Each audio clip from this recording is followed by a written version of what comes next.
about UKIP, it was never a block across the line. And I will thank why, because they have backs into it over the last couple of years in by-elections, in local elections, in county council elections, and in this referendum. As you know, I'm standing back a bit. I'm not going to go on TV with UKIP, but I haven't gone away. I haven't retired, as some people would have you believe. I will support whoever the next leader of UKIP is. I'm not disappearing. But think about this. The majority of young people in this referendum voted for us to remain. Many of them believe that life outside the EU is going to be miserable, we're going to go bust, life is going to be dreadful. And what an irony it was to see Sir Gill, sorry, Sir Bob Gill, a couple of weeks ago, protesting, telling young people their futures have been sold down the river, but across the other side of the channel. And every country in Europe, it's the under-30s that are leading the opposition to the dominance of corporate business and the undemocratic structures that rule from Brussels. So we've still got more work to do, but I believe we will do it. And I think, as the Brexit process unravels, even if we don't get all the right, people begin to understand that life outside the EU is safer, better, and stronger than it is this failing, desperately failing union. So the job for UKIP, the job for YI, is far from done. The Labour Party is in complete and utter turmoil. Frankly, it's finished in its current form. And if under our new Romanian Prime Minister, Mrs May, they don't deliver the common fisheries policy back to territorial waters, they don't stop us being part of a single market that regulates the local corner shop, and don't stop the free flow movement of people, then by 2020 we could have a perfect electoral storm for that election.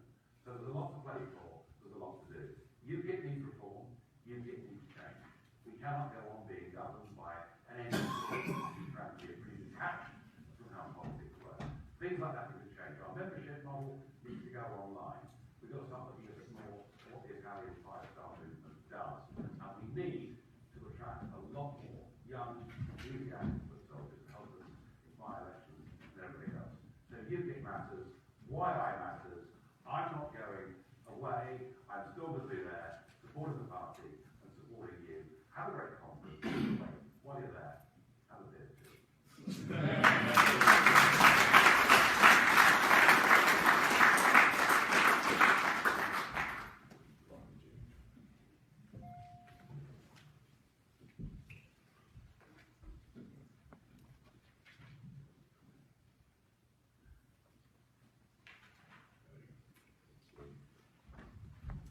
Well, thank you, Nigel. Good morning, everyone, and how are we all today? I see a few fragile faces. Welcome to our fourth national annual YI conference, and there's a few firsts this year. It will be the first with me as your chairman, most importantly. It's going to be the first to take place during a leadership contest, and the first of the leadership hustings, and it's going to be the first leadership hustings of the campaign. So we've got a little twist for you this afternoon. Most importantly, it's the first since we won the referendum that we as a party originally set out to win. And it's the first, in the same vein, to take place in a northern city. I know I'm a southerner, and sometimes I confuse, Birmingham and Nottingham with the north. But this is important, given the result of the referendum and where we have to look to as a party. So, I hope you sit back, enjoy the rest of the day. Please use our hashtag #FreeBritain. Now, there's a woman who, apart from Theresa May, is another existential threat to that free Britain. And we're very lucky to have the gentleman who's our only real opposition north of the border. Our co-president, co-honorary president, David Coburn.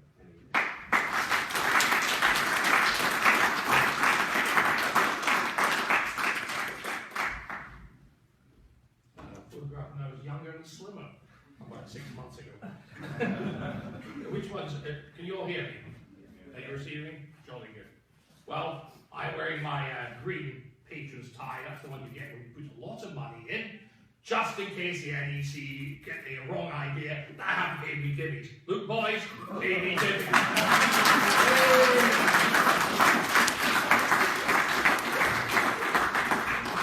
I can't see what all the fuss is about. If they can't organise at our central office to let people know they're members, then it's high time they sorted their stuff out and stop chucking stuff around to other people. Anyway, that's as much as I'm going to say about that.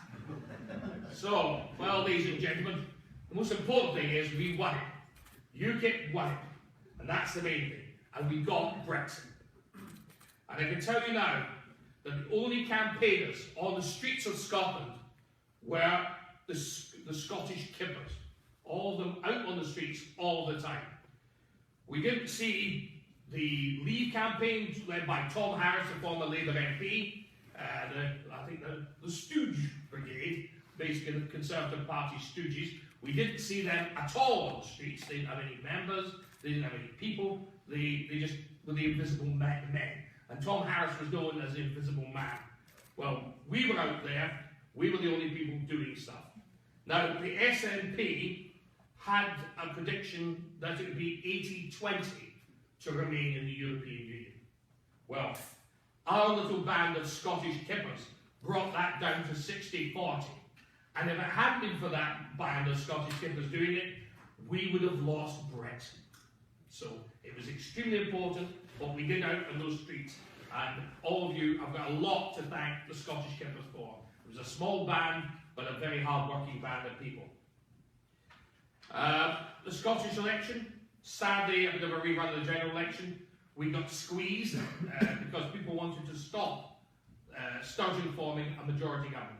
Well, they managed to do it, but sadly in doing it, the 10% of Labour vote that I hoped was coming to us, they held their noses and went straight for Tories because they were the only people in the Parliament with a chance of stopping them. So they went to them, sadly. But there you are. But they're very sadly disappointed with the extremely pro-European Ruth Davidson and her pro-European Tories. And they are rethinking their thoughts. A lot of the Labour vote are disappointed as well by what the Tories have been doing, and I believe that we are about to collect a lot of Labour support in Scotland. And funnily enough, quite a few Scottish nationalists have become disappointed with Nicola Sturgeon and want a party that is nationalist. They may be quite their flavour of nationalism, but at least they're going to stick up for the country. And I'm doing the best I can to make sure we do not alienate those people and we bring them into our party. I think UKIP in Scotland has a great potential to build on the Brexit, and I will do my best to make sure that's the case. Well, the Ruth Davidson, she's not doing very much. She does exactly what the rest of them are doing. You couldn't put a cigarette paper, as Nigel always used to say, between her and the rest of the Scottish leaders. And I think that this is where we're going to win.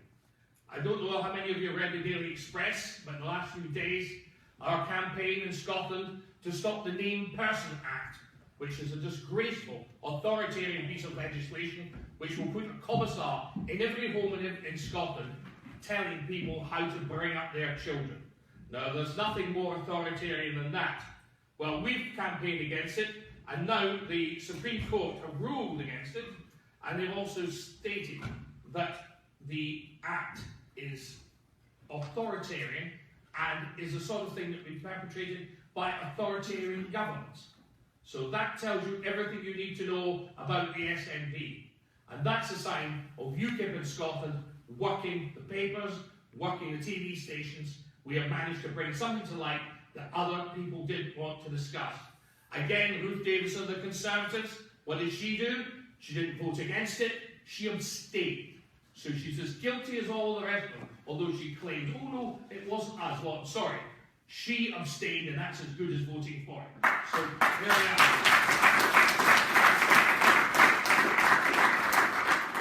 Well, the next section I've entitled, Minds of Me Off. The Sturgeon, or Gloriana, our First Minister, has been running around Europe speaking to every president, and there are plenty of them in Europe, and I just don't mean the presidents of individual states, I mean the presidents of the European Parliament. There's at least 5 of them. And she's trying to arrange a halfway house for Scotland. So I decided, if she can have a sort of summit, I thought I'd do my Henry Kissinger. And so, you probably don't remember him, actually. Probably way back with Neville Chamberlain, actually. And Lord Halifax. Anyway, I did my summit with Herr President Schulz, who's the President of Parliament. And Schulz is a nice enough chap.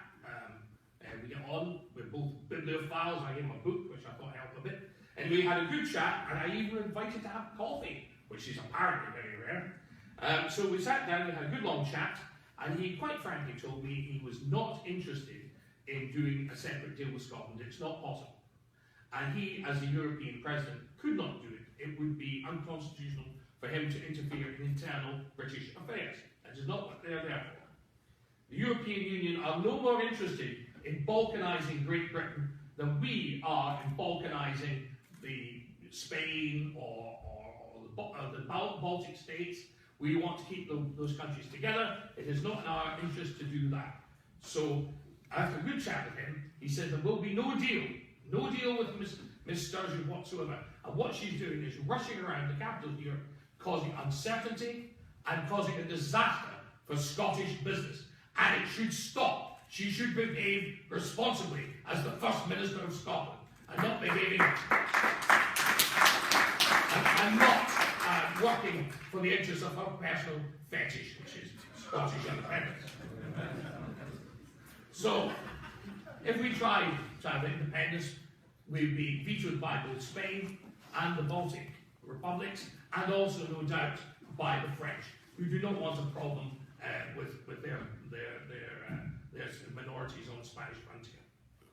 So Scotland would have to leave. It would have to become an independent state, according to Herr Schulz, and it would have to accept the euro, which has destroyed Southern Europe, and furthermore, it would have to have none of the rebates that Britain has got. So instead of the 10 billion we're paying at the moment, it would be 13 billion we're paying by Scotland. So that's hardly an incentive to go into the European Union separately. We'd also only be 1/27th rather than 1/4 as we are in the United Kingdom. And we would be kicked about, as many of the states of Europe are, like Greece, some of the smaller states. We'd end up in that sort of state. And that wouldn't be good for Scottish rule or Scottish independence. We'd be ruled by Brussels, in the same way that the Greeks are ruled by Brussels. And that is a very unattractive proposition. So I don't think many Scots are going to vote for that. Also, in the referendum, or neverendum, Scots knew that there was going to be another referendum on the European Union, and it would be a pan-British referendum. They knew that. And we voted, most Scots voted to remain in the United Kingdom than voted to remain in the European Union. So she's got no basis for another referendum, and she will assuredly lose. Now, Scottish nationalists are a rotten government. You look at their education policies, you look at their hospital policies, dreadful stuff. They are bad at running government, but they are consummate politicians. And I do not think that she is silly enough to go ahead and have a referendum. She's definitely going to lose. So I think that's the end of that. This is all flannel for her own people, because over a third of Scottish National Party voters voted for Brexit. So she's not only got a problem with the European Union, she's got a problem with her own voters who are not going to go along with her nonsense. So there we are. Scotland has to choose between being part of the UK or being part of a separate Scotland and part of the European Union. We will definitely go for a membership of the UK. So I think that's said and done. Now, the other thing we'd have, because she is very keen to import voters, she's not getting independence with the Scottish voters, so she continues to import people from all over the world. They claim this is to do with refugees and stuff, or very, very good stuff, but it should be done by the UK as a whole, because we have open borders. and we have voted for Brexit. She says, oh, but the Scots wanted it different. Well, I'm sorry, we voted as the United Kingdom. We'd have to have a barbed wire frontier at Berwick-on-Tweed. That's 50 miles from Edinburgh, our capital, and I think an hour's Ferrari drive for the rich entrepreneur to head for the border and head elsewhere. So I don't think that is a good proposition for Scotland, and I don't think anybody up in Scotland's going to vote for it. Berwick-on-Tweed become the new Calais, with people trying to get into England. She has put a lot of, I don't know if you've been reading the papers recently, but apparently they've been putting a lot of refugees on the Isle of Bute. They're so keen to leave, apparently they all want to go to Manchester, Birmingham and London, because obviously they're urban people and there's not a lot of things they can do to set up businesses. And many of them are hard-working people and want to set up a life there. And they've sent them to a place where there's not a lot of work to be done. So it's not only unfair, but sending them to these islands is, I think, a way of keeping them there. They're desperate to keep the refugees or the immigrants in Scotland. The next thing they'll be doing is sending them to St Kilda, which was evacuated in the 1930s. So that'll be their next ploy, no doubt. So, moving on from that, what are we going to do in the future? Well, I want to see a more federal structure. And I think that is the only way forward, and the only thing that will work. I think there has to be an English Parliament. I was never that too much, but I think we have to have it. And I threw out names and ideas, but again, this is more for the English built side, but I like the idea of the Wittangemot, which is or the Whitting, which is the old Anglo-Saxon parliaments, and a good name with all the stuff about it. In Scotland, they're all doing Sir Walter Scott and Rob Roy McGregor. Why should the English have a bit of medieval panoply? So I think let's have a Wittangemot or a Witten, and let's base it somewhere like York, which has a lot of fine buildings. Don't make the same mistake as Scotland and hold your parliament in Sainsbury's. Make sure you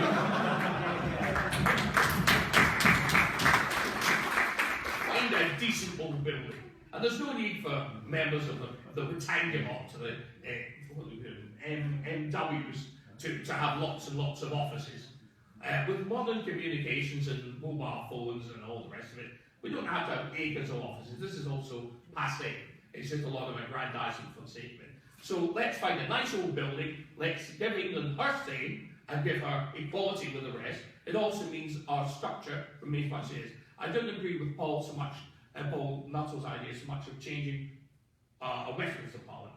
I think that should remain very much as it is. I think too much constitutional change throws up all sorts of problems that we cannot yet foresee. So I'd like to try a gradual change, just having an English Parliament, and then leaving the Commons and Lords as they are at the moment, but I'd like to see the Lords change to something more democratic, or at least the way that the Lords have chosen to be a more modern method of doing things. Although I don't like the name senators, I think that's just ludicrous.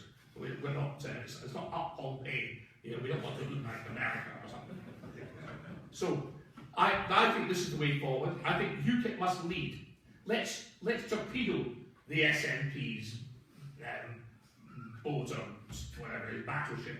Let's get ahead of the curve. Let's show that we are more ingenious than they are. Let's take the ball from the SNP. I think in Scotland, a lot of people wanted a parliament, they wanted more say, but they did not want independence from the rest of the United Kingdom. And I think as long as we can make the English satisfied with their system of government, the Scots have their system of government, then everybody will be much happier. And I think that is the only way forward. And UKIP should be leading with the rest fear to tread, as we have done with Brexit and everything else. That's the new message for UKIP. Let's change the constitution in a sensible, measured way to get people what they want. Let's show them how to do it, when the other parties haven't got the guts to try. Thank you very much.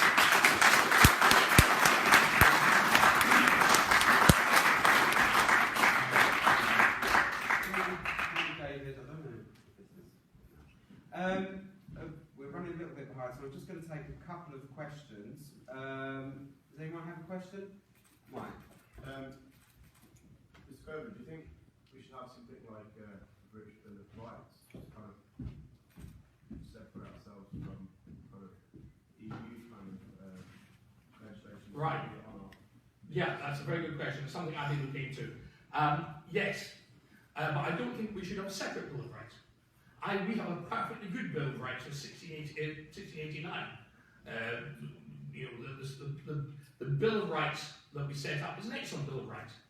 Why don't we just amend it or add to it? That's the way we do things in this country. Less of this revolutionary stuff that Tony Blair was up to, just chucking the Constitution about, throwing out the Lord Chancellor's office in a day, a post that went back centuries, and then throws up so many constitutional problems, he had to bring them back again. So let's not just chuck the baby out of the bathwater. I think I absolutely agree with you. We need to cover more modern things. You know, lesbians were quite not so well thought of in 1689. They've probably been burnt at the stake. I'm not saying, but I could make a witticism outwards here. But the long and the short of it is that, you know, we have to make changes that suit the modern day, and I think that's only sensible. But let's not go mad. Let's not have mammoth big bills. There are loads of stuff that we've got the Bill of Rights are covered anyway. So let's just amend and extend the one we already have.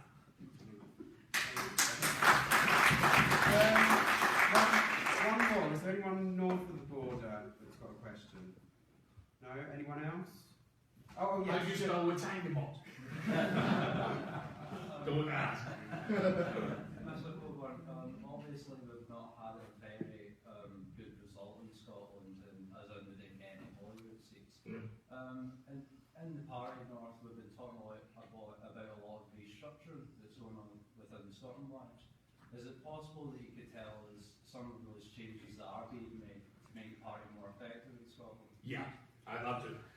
A lot of the time, the last 2 years, I've spent much of that time trying to get us elected, trying to get myself elected, and then trying to get us elected. We've just had or try and keep Scotland within the UK. We've just had one big long list of how do you put it, of constitutional votes, and it's been exhausting. And we're not a big number of people up there. We've got 1,000 people. Apparently, it's gone up massively since Brexit. So you'll be pleased to know that. And the other thing is we do have a younger old kipper to young kipper ratio. We have lots more young kippers than we have old kippers. So that's something that's very exciting for Scotland. But what structuring I'm trying to do, if the NEC will get on with it and let me get on with it without interfering, is basically we're going to restructure around the existing Scottish seats for the Parliament. That makes a lot more sense. So we're going to try to make the branches reflect that. And I'm also fed up. We've had a lot of people who have been, how shall we put it, old-fashioned, stick in the mud. And when I built the Bexley branch down in London, I started having meetings on Saturdays. Now, most people, young people, who have got jobs or young families, cannot come in the middle of the week. They're too exhausted to come back from work, or it takes too long for them to come from their work. It is not practical to have week time meetings unless you're going to have it as a pensioners' convention, to be quite frank. So what we do need to do is we need to have meetings on a Saturday. Now I did this in Bexley, and it worked. We meet 1 hour before. It said we meet for an hour from 11 till 12. We have a street stall in the high street or wherever. And then after that, we go off to Wetherspoons and have a meeting, a drink, a convivial thing. Because nothing is more off-putting. And I had to try and it's taken time to gradually get rid of people who had some very old-fashioned views of Scotland, replace those chairmen with much more forward-thinking people. And I want that to be the way of doing things. That way we expand the party. The party has not been expanding as quickly as it can because of this old-fashioned idea. Nobody wants to listen to a load of people, you know, spouting off about, you know, I don't know, minutes and God knows all what. You want to go out the street, get new members, drag them back, let them have a good time. People will come if they're having a good time. Nobody's going to sit there listening to somebody droning on, reading the minutes and coming up with all sorts of ways of solving dog fouling and all sorts of other rubbish. It just is not going to attract members. So that's what I'm going to do. I'm going to restructure the party in those grounds, and we're going to be much more dynamic. And heretofore I haven't had the time.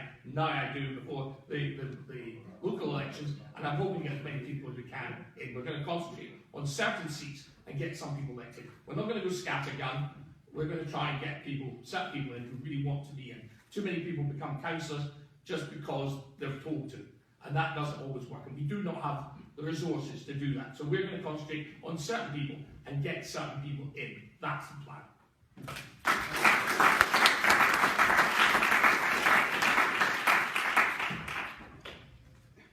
Thank you, David. Yeah. Ed, how do you do this? That's a good question. I think. Right. Thanks for that, David. Now, the referendum campaign, the impression I got from it was despite the broad differences across the political spectrum, people like Kate Curry, you have people like Boris Johnson, and then people in UKIP, even some Greens like Jenny Jones, it was a broad coalition of the good guys. And I'm honoured to now present Simon Richards, who's a very good friend and comrade of YI, and very much one of the good guys. Thank you. First time I've ever called it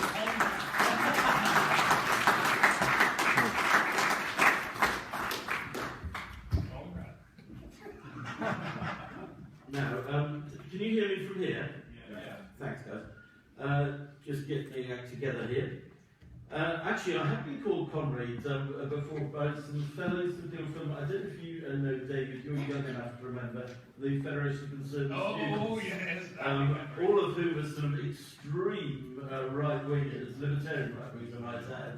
And we always address ourselves as comrades. Well, ladies and gentlemen, it's a real pleasure to be back at YI again. I have to admit that the last occasion on which I was in Manchester, I had, I think, one of the most daunting tasks you could imagine. I had to follow a speaker in a packed pub. I had to follow a speaker called Nigel Farage. And I thought things couldn't get much more difficult, and then I had to follow David Coburn. And I tell you now, I'll take Nigel any day in that respect. David's absolutely brilliant as ever.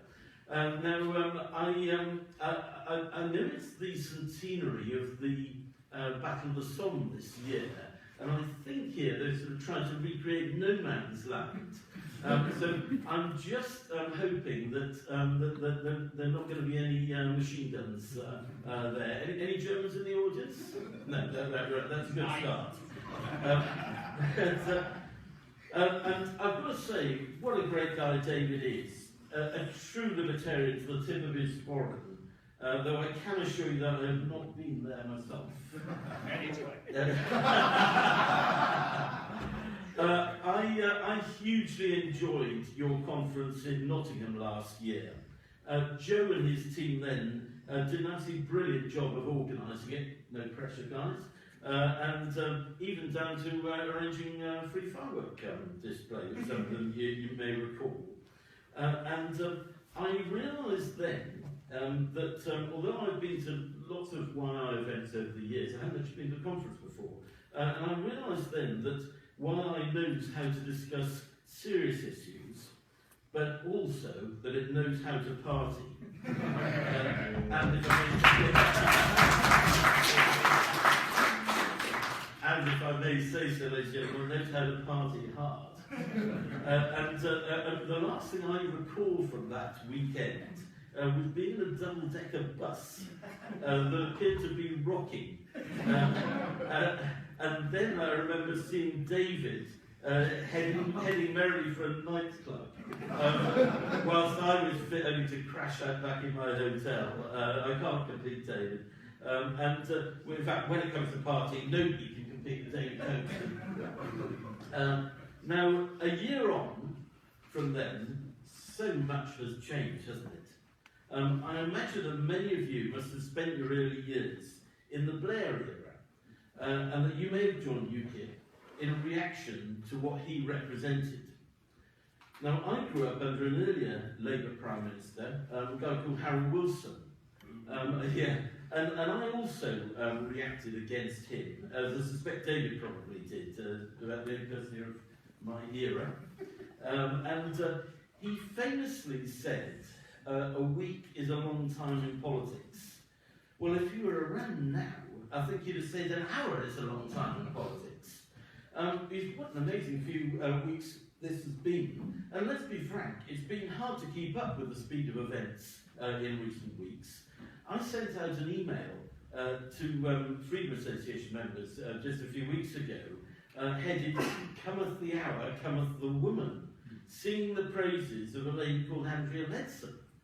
And only a week later, I had to send out an email with exactly the same headline, but this time in praise of another woman, Theresa May. Now, you may feel shocked because for very many years, the Freedom Association has never had a good word to say about Theresa May. And I haven't, we haven't changed our views on her illiberal policies on a whole range of areas. Yes, a week certainly is a long time in politics. I've got to confess that anybody who sacks George Osborne and Anna Soubry in 1 week can't be all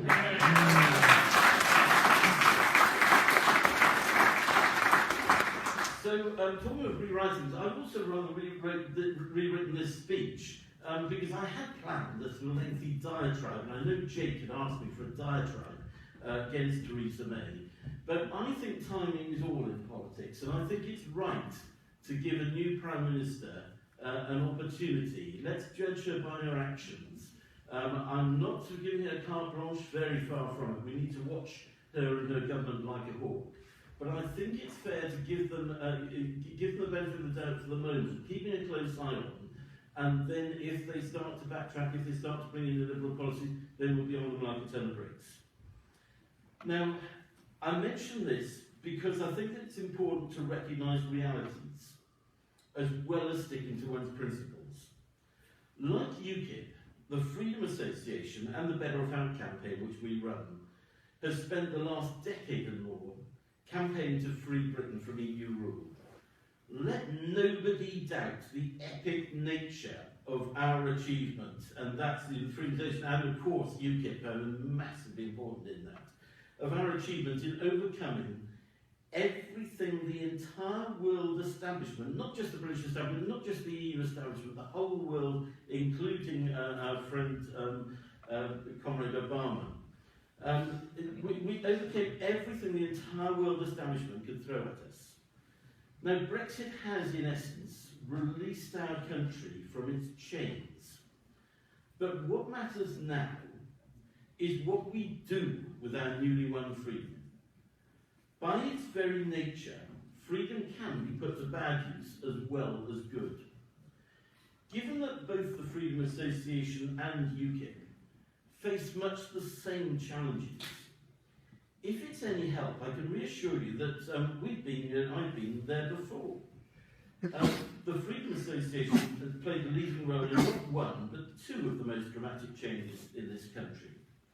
Long before we started campaigning to leave the EU, we led the way in the Thatcher-Taylor reforms that transformed Britain from the sick man of Europe into Europe's most dynamic economy, only held back by Brussels itself. When Margaret Thatcher put into effect all of the things that we had been campaigning for, we were, of course, delighted. But the sudden achievement of what we had wanted also had a dramatically adverse effect on our ability to retain membership and to retain income. Now, with Brexit, both the Freedom Association and UKIP, I think, face a similar dilemma in that respect. We came through difficult times then by sticking to our principles, and I believe that is how we and UKIP can come through this new challenge too.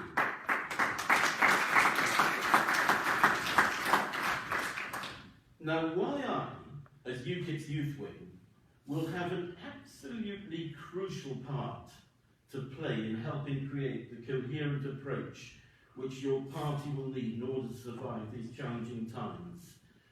Don't be put off by the fact that you are massively outnumbered by the unthinking, right-on, indoctrinated statist position that most young people bleat like sheep.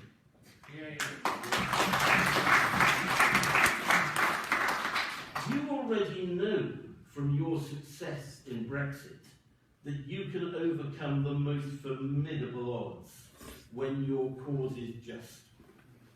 Now, in taking on what I call the youth establishment, you can do the same in promoting the cause of freedom. As with the Freedom Association's experience in the vanguard of the Thatcher reforms, I know that you can do this because I've been there myself. This time last week, I was in deepest rural France. I'm a well-known francophobe, but we had a good time. Celebrating Brexit with 3 other ageing Thatcherite Eurosceptics. Now, we first met almost 40 years ago when we were in the Conservative Student Organisation of those days. There was, of course, no UKIP back in those days. And listening to Jamie and Dan on the Hoof's YouTube channel the other day, it was great. I hope you've all listened to it. Listening to them, it brought my own youth politics experience flooding back. You know, I was the future then, if you can believe that. Though I have to say that things were far less gentlemanly in my day. It was very polite, I thought. But one of the guys I was with in France had actually defeated a truly ghastly woman to become chairman. So you can imagine things were pretty nasty. That woman, dare I say, another mention I've got to say, was one Anna Soubry. Yes, and I can assure you that she was just as bad then. So he defeated her to become chairman, and I defeated a wishy-washy chap from Cambridge, a typical sort of Oxbridge elite chap called David Lidington. Whom some of you may know as the former Europe Minister, the genius behind David Cameron's farcical EU non-renegotiation. And I became Vice Chairman. Now, the reason I mention all this ancient history is that when we went, is that we then, after we got elected, we went all out to challenge the leftist consensus of the day. There weren't many of us. But we did our bit to encourage the Thatcher government of the day to make far more radical reforms than it might otherwise have done. We helped to shift the centre of political gravity from statist socialism to individualist freedom. What did Margaret Thatcher make of our radicalism, which went so much further than her ministers wanted? She absolutely loved it and egged us on. Both Jamie and Dan really impressed me in their conversation with the Hoof. By the way, where's the Hoof? Give him a good round of applause. Great man.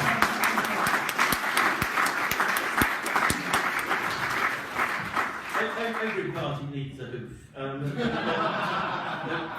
They're probably just one of them. But what struck me most of all was Jamie's insistence on being brave, being bold, and avoiding what he rightly called the comfortable option. How right he is. My belief in freedom stems from reading Hayek, Friedman, Orwell and others when I was your age. Of course, I would adjusted my views with experience, but fundamental truths do not cease to be fundamental truths with time. They remain valid. I think that YI has a tremendous opportunity now to change the political agenda. The other parties, the Conservative youth wing, is in complete turmoil. I think it's been suspended. And in any case, it's largely full of careerists, in my experience. And the Labour, well, you don't want to say Labour. So it is a tremendous opportunity for you guys. And founded on the rock of true principles that Jamie and I know so many of you hold, you really can take on the intolerance and economic illiteracy of the left liberal establishment. The time is right for that. It's not my place to make any comment on the UKIP leadership contest now underway. I gather you've got some hustings, or is it just a preliminary attempt to get onto I'm a celebrity, I'm not quite sure, later on. But whoever wins, I think that there is a good prospect that YI could lead the way in creating a coherent set of policies based on the principles of individual freedom, which will return to the British people much of the power that has been stolen from them by the political elite. I think that that is a role that any new UKIP leader should welcome. Dan Hannan, in a short YouTube video tribute to the Freedom Association on our 40th anniversary last year, talked about how we had acted as an advance guard for policies that others were too timid to promote. And I was rather proud of that. I thought he'd sort of got a spot on that. And that's how we defeated the trade union closed shop. That's how we defeated CND's plans to make Britain defenceless. That's how we defeated Labour's plans to make us carry identity cards. And of course now, in conjunction with UKIP and others, we defeated the EU. If UKIP takes up the challenge of restoring power to the people and increasing their freedom to take their own decisions about their own lives, rather than have the state and self-professed experts taking them from them, it will complete the work that Brexit has nearly begun. UKIP has a choice. It can choose to earn the public's contempt by ludicrous manoeuvres such as trying to prevent leadership contenders from standing in elections, or it can build on its Brexit success by standing up for the right of ordinary people to coin a phrase, take control of their own lives. If it chooses the latter path, YI can lead the way. A great American president, Ronald Reagan, said, "Freedom is a fragile thing and is never more than one generation away from extinction. It is not ours by inheritance, it must be fought for and defended constantly by each generation, for it comes only once to a people." Ladies and gentlemen, Brexit has provided your generation with an opportunity to make the United Kingdom a beacon for freedom in the world. Grasp that opportunity with both hands. Thank you very much.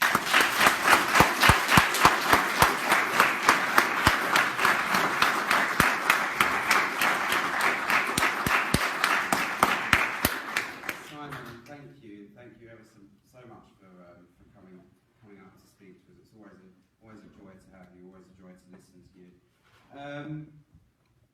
I'll take questions for the floor. Does anyone have a question for Simon? Matt? You were grand as a campaign for getting us leaflets for the referendum and stuff. Now we voted out. Will there be new leaflets and actually continue to supply of those leaflets? Because they were a grand help for all us campaigners getting out there. Well, thank you, Max. Good question. And may I just take this opportunity to thank all the YI and UKIP people right around the country who did such a fantastic job of distributing millions of our leaflets. We could not have done it without you guys, so enormously grateful. And we had a lot of very favourable comments on them. And yes, and of course, like you, we're having to relook at what we do. So yes, we won't be doing probably quite so much on the EU front, because apart from keeping an eye on the government, we need to move on. We have a number of projects in the pipeline. I can't say too much about at the moment, because I say we're in a bit of a state of flux like you guys. But one of them that we shall be launching shortly, for example, is to defend people's rights to vape. Now, we all know whether you smoke or not, and I'm not a smoker, I think there's been appalling intolerance towards smokers in recent years. Now we think that vaping is a new opportunity. It's despite attempts to claim that it's harmful, which are completely false. This is an opportunity, I think, to actually give people a chance, if they wish to give up tobacco, and it should be their choice, to enjoy vaping in a very harmless way that's actually going to benefit the health of the nation. So it's an area the EU is already restricting vaping rights, so it's a natural thing. So that's one of the campaigns that we're looking at. But yes, and we very much hope to continue to work closely with YI and UKIP, because frankly, although I went a bit easy on Theresa May, and I do think she made a very good start, freedom is not one of the words in her vocabulary, and we're very conscious of that. Are you concerned about the snoopers charter now, Theresa May as PM? Very much so. Again, it's something we're going to be watching, dare I say, rather inappropriate terms, so watching like a hawk. No, we are very concerned about that. I do think we need to be measured about this, though. Timing, I think, is so vital in politics. Taking that on maybe at the middle of a time when the EU countries in particular have enormous problems with security. I just think we need to do this in a sensitive manner. I'm based in Gloucestershire, and quite literally down the road from me is the only donut in Britain that perhaps does us any good, I think, overall, which is GCHQ. I think the things we do need security. We do need. I think that the state does have a right to protect people, but it all has to be measured and it has to respect individual rights. So I wouldn't. I think sometimes the left responds to this in a way that is simply hostile to our country because they hate Britain. And I think we need to have a balanced approach, defending our freedoms, but also maintaining people's rights to the respect of people's liberty. It's a tricky balance. GCHQ will be pleased to hear that.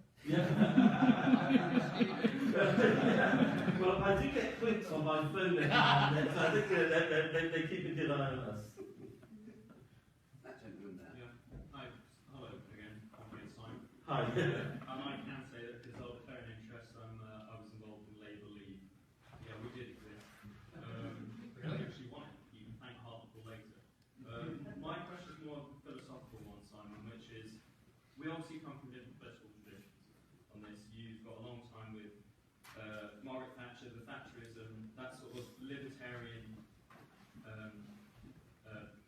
stuff, I shall say.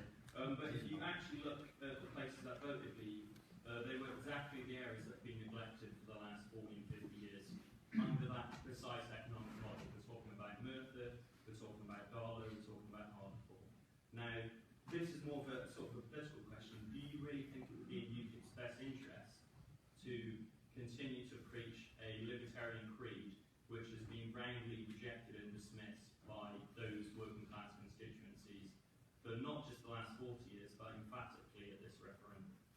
Well, thinking of South Wales, Nathan, who's following after me, may have some more to say about that. But I'm from South Wales myself, for example, and my father was from the same constituency as Neil Kinnock, for his sins. So I know enough about that to know that the problems with, for example, I take that because it's the area I know, the South Wales valleys, they go back way before Margaret Thatcher. And I think that all the signs are that the best answers to the inevitable problems, they're always cyclical cycles. If you look at the United States and Great Britain in the 19th century, when we were both very successful powers, there were ups and downs, there were peaks and troughs. That happens. Only an idiot like Gordon Brown thought that he could get rid of boom and bust. And I think the problem is, what people see as capitalism is corporatism. It's the global capitalism, I think, is the likes of Tim Martin, what he's done starting Wetherspoons from absolutely nothing, making a successful business which charges very good value for money, has good training staff, and creates a huge amount of jobs, and given us all many a happy hour at the bar. But there's many more things happening, someone like Dyson, you could go on, entrepreneurs. And I would cite an example, if you look at Corby, there's a massive steelworks there, which I believe I know your compatriot went down to work there, David. And that now has, that was a disaster area really, because it was a steel town. And now that has lower unemployment than the national average. It's been done because lots of small businesses opened there, and I think that's the future. Now, I don't want to be too hard on Labour leaving this, because they did you guys did a fabulous job in the campaign, and it was a real privilege for us to work with you. And I think that point that you made about those being the areas where we did well in the thing is absolutely a valid one. And for me, it was a very moving moment on the morning on Friday the 24th, immediately after the referendum result was finally announced. It was very moving to go. We've got a little office just off Trafalgar Square, and we went, in my case, sort of fortified by most of the contents of a litre bottle of gin. We went through Trafalgar Square and along Whitehall, and we had these special Brexit Union jacks which went around the world. And I was really moved almost to tears, but when we went down there, we just walked over these Union jacks, suddenly all these horns started hooting and people were cheering and giving us thumbs up and waving, and it wasn't the limo drivers of Whitehall, it was White Van Man, it was the cabbies, and most of all, absolutely most of all, which I found very moving, it was the bin men, because they were all out, it was early on. I think they were getting rid of the rubbish, they were trying to get rid of Gideon and Dave. But they were so enthusiastic, and it was, you're absolutely, it was the working class, patriotic people of Britain who got us out of the EU. But I do think that we've got plenty of statist parties, let's be honest. You know, we've got Labour, or different parts of Labour. The Conservative Party is very statist, in my opinion, now. It's not the party of Thatcher. The Lib Dems are completely statist. I do think that there is a role for UKIP supporting proper free enterprise. That's not corporatism, because that is what brings wealth to ordinary people.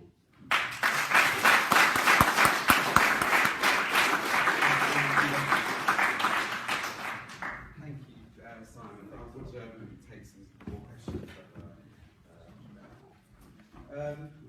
Now, two countries, or rather one country and one principality voted to leave. And I'd like to introduce the man who brought UKIP Wales to where it is today. Leader of UKIP Wales and Honorary Co-President, Gill.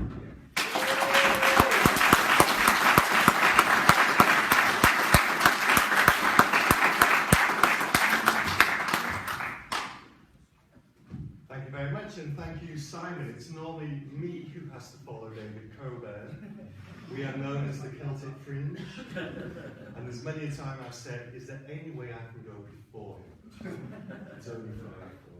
Now then, in 2014, when I was fighting in the campaign for the European elections, I predicted back then that Wales would vote to leave the EU. And it wasn't something that was just being blasé or soundbite or anything like that. It was because I knew my fellow Welshmen were as Eurosceptic as anywhere else in the United Kingdom. And I knew that when we had that opportunity, the British people would rise to the occasion and would vote to leave. And indeed, we did just that. And it was crucial that it wasn't just the English that voted to leave the EU. Crucial because, of course, then we would have the bleatings of Leanne Wood and Carwyn Jones and Salmon saying about those evil English once again dragging us from our beloved EU. We was able to say, well, actually, it wasn't just the English that voted to leave, but Wales voted to leave as well. So I'm so grateful that my fellow compatriots, the rest of Wales, voted to leave. It wasn't an easy job. It's something that we've worked on for many, many years. And I can remember the first conference I went to, a UKIP conference, and it was in Telford, which was a very long time ago. In fact, it was so long ago, I was actually, I'm sure, the youngest person in the audience. So it was long before YI really picked off and there was all the young people about it. And since then, I decided that if there was a cause, if there was something that you're going to dedicate your life to, my country, my nation, was that cause, was something that was worthwhile. And so I decided there and then to do just that. And I'm ever so glad that I did, because ultimately, at the end of the day, if you're fighting for your country and you're fighting for truth and right, then it doesn't matter what the opposition is. It doesn't matter what accusations they throw at you, what stones, spitting, all the other usual things that we've all had over the years. It didn't matter, because I knew that actually I was fighting for no greater cause than that of my country.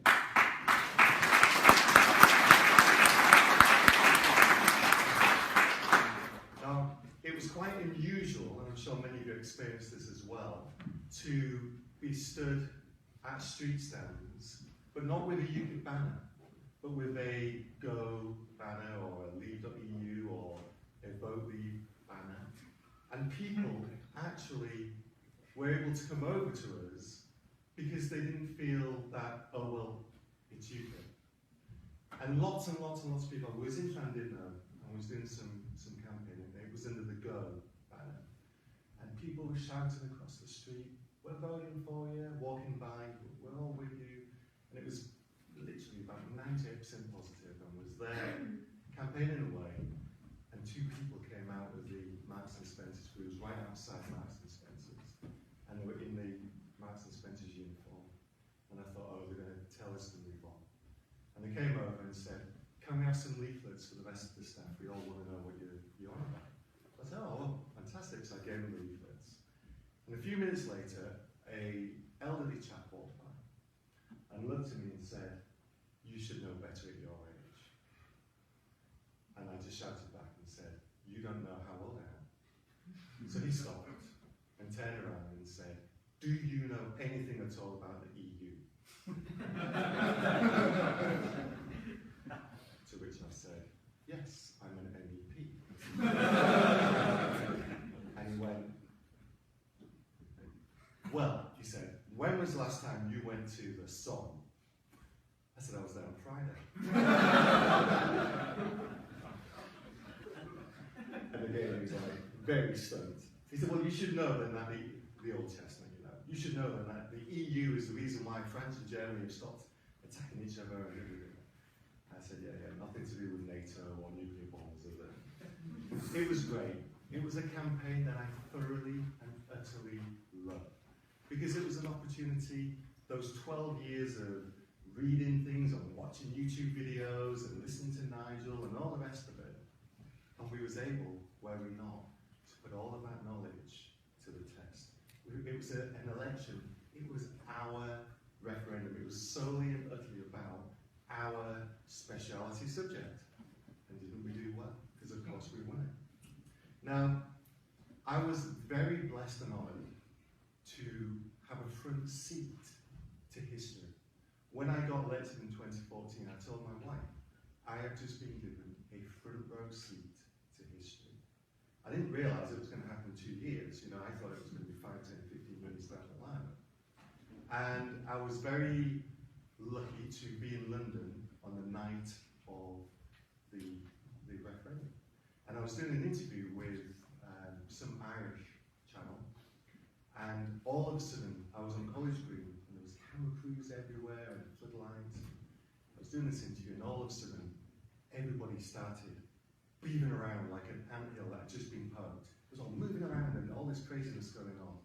And I was live being interviewed, and the woman said, Nathan Gill, your leader Nigel Farage has just conceded that you have lost the referendum. What do you say to that? To which I said, well, I don't care what Nigel said. I know that the people of Wales will vote to leave the EU, and I know that we're going to win this referendum. Let's wait and see what happens. And sure enough, we did. Now, one of the reasons why I was so confident, not only the fact that I had spent so much time campaigning throughout the whole of Wales, on the actual morning of the referendum, the BBC called me and said, will you go and vote? And we want to send a camera crew and film you voting. So I said, sure. So my wife and I turned up, and of course my wife got all dressed up to go and vote, as you do, because we didn't see you were going to be there. And as we were walking in to the polling booth, this lovely, old, very old Welsh couple walked out, and the gentleman saw me, and he came over and grabbed hold of my hand, and the whole time he was like holding my hand really tight. And he said, "Now I just want you to know that I've just voted to leave the EU." And I said, "Well, thank you very much." I said, that's wonderful." I said, "You didn't do it for me, though. You know, you did it for us, for our nation." He said, "No, I don't share your politics." He said, "I'm a lifelong member of Plaid Cymru." I said, "Oh, you know, that's great, that's okay." He said, "And I voted to leave because I want Wales to leave the United Kingdom, and the only way we're going to do that is leave it." And I was like, "Right. Thanks for your vote." But I knew. And then he said, "Those idiots in Cardiff, they haven't got a clue what they're talking about. Why they're telling us to vote to stay in the EU and all that stuff." And I thought, well, do you know something? If a lifelong member of Plaid Cymru has voted to leave the EU, we've got this. We've got this, haven't we? And sure enough, we did. Now, by about 5 o'clock in the morning, so, you know, we had no sleep. We'd been up since 5, 6 of the previous day. Nigel went off to a safe house to have a shower and a bit of a reflection and to contemplate things before he made the big speech which he made on College Green at 7 o'clock. And I was with him and was in a ante-room, a private room, and it was just myself and Nigel and one other person, and it was just very calm and quiet before the big media frenzy that was about to happen. And I looked at Nigel and I said, "Nigel, do you realise you've just brought down a British government and that you just led to the end of the EU?" And he looked at her and said, "Yes, I have, haven't I?" And sure enough, within 5 hours, the Prime Minister resigned. It's unbelievable what we have done when you think about it. It's absolutely unthinkable. In fact, it's so unthinkable that when we go to the European Parliament before the Brexit vote, so confident and so cocky were they that you silly UKIPers, you don't understand your own people, and you have no idea. You're going to be humiliated, and Nigel, you're going to have to come back here and face us all again, and we're going to have a good old laugh at you. They had no idea. Because throughout history, the British people have always done the right thing in the end. It may have taken us 40 years. We went the wrong way for a bit. But in the scheme of things, what's 43 years? It's nothing, is it? And we now have the most amazing opportunity ahead of us to sort this nation out, to put things right, to actually give you our future, a future that you can decide for yourselves.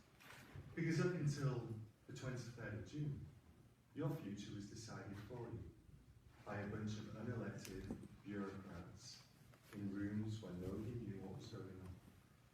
And nobody knew reasons, true reasons behind why most of the rulings were being made. Now, ultimately, in the years of work that I've done in Wales, I started in a country where we had just a few hundred members, just a few branches, less than a handful of branches in the whole of Wales. And myself and various other people have worked extremely hard against what could be seen as against all the odds to turn a nation that was always seen as being Europhile into a Europhobic nation. And I believe one of the main ways I was able to do that was by showing the people of Wales that their perception of UKIP was wrong. Everybody thought that UKIP was a bunch of old, angry men, a bunch of racists, loudmouthed, shouty, irrelevant. And I, through television debates, media appearances, I mean, it's not so long ago that I got in my car, drove 4.5 hours to Cardiff, did a 10-minute radio interview, and then got back in my car and drove for 4.5 hours back home. Because I knew that the best way of reaching the people of Wales was through the media, through that outlet that allowed us to reach thousands and thousands of people, and then it was able then to be made into clips and YouTubed on. And that's what each of us really have a duty to do, to break the myths, to prove that actually we are not what people think we are, but we're just normal, decent men and women who love our country and believe we deserve something better, something so much better. And I believe truly that we do. And we've got many problems within our party. It's already been mentioned about the NEC. I think it's no secret that they're not exactly fans of mine. I'm not exactly fans of theirs either.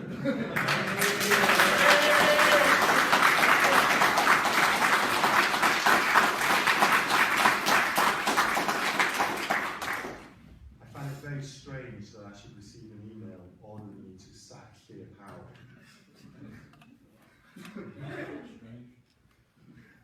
I think we need to clear with them. But there we go. I mean, ultimately, I've worked with YI for many years. I remember when Dan was oh so much younger than he is now, and slept on the floor of our campaign office in Holyhead. And basically, between myself, Dan, and a few other really hard-working people, we leafleted all over Anglesey. Dedication, belief, putting themselves out. I saw the BBC 3 small documentary, about 5 or 10 minutes, about our YI workers who, with Mark Norton in Aberystwyth, John Mosley and Andrew Wilmot, in the most Europhile place in Great Britain, every day went out, set up a table, and stood proudly for their country and faced abuse, mocking, sneering. Every day they did it because they knew this was for their nation's future.